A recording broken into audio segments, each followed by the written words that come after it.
Знакомства в интернете не всегда оправдывают себя. Натан знал, что люди, сидящие в сети под разными никами и именами, могут оказаться ненастоящими. И все равно он познакомился с милой девушкой в онлайн-игре. Несколько месяцев они созванивались в скайпе и часами играли вместе, время от времени разговаривая на отвлеченные темы. Время летело быстро, и вот уже разговоры стали занимать больше времени, чем игра, а темы стали более личными. У нее не было парня, как она говорила, а у него не было девушки.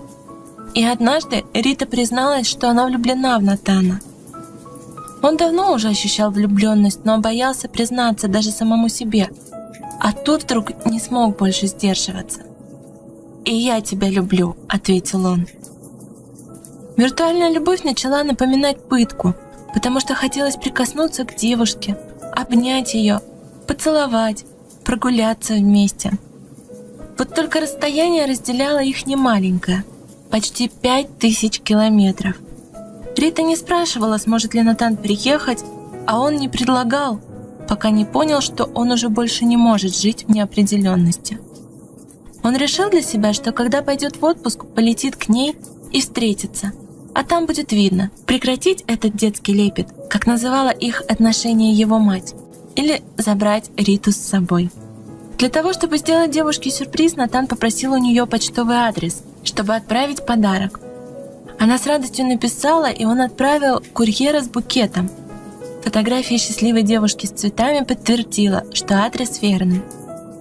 Отпуск было сложно дождаться, но когда наступил тот самый момент, Натан начал беспокоиться.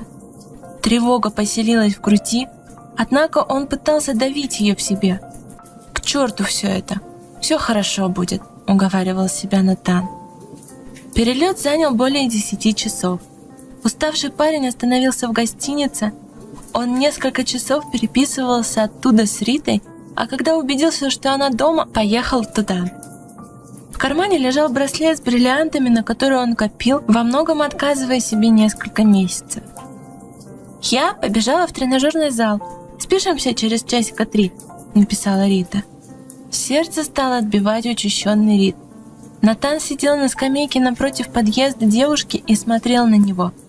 Но когда Рита вышла и нырнула в объятия парня, который подошел минут 5 назад и курил все это время, показалось, что в грудь вонзили нож и несколько раз провернули его. Рита подняла взгляд и заметила Натана. Они несколько секунд смотрели друг на друга, но все было понятно без слов. Натан просто развернулся на месте и ушел. Он понял, что он третий лишний. Браслет он положил на своем рабочем столе как напоминание того, что тянуть долго нельзя, и верить словам любви в сети тоже. Следует проверять сразу, с кем общаешься, и зайдут ли отношения дальше переписки.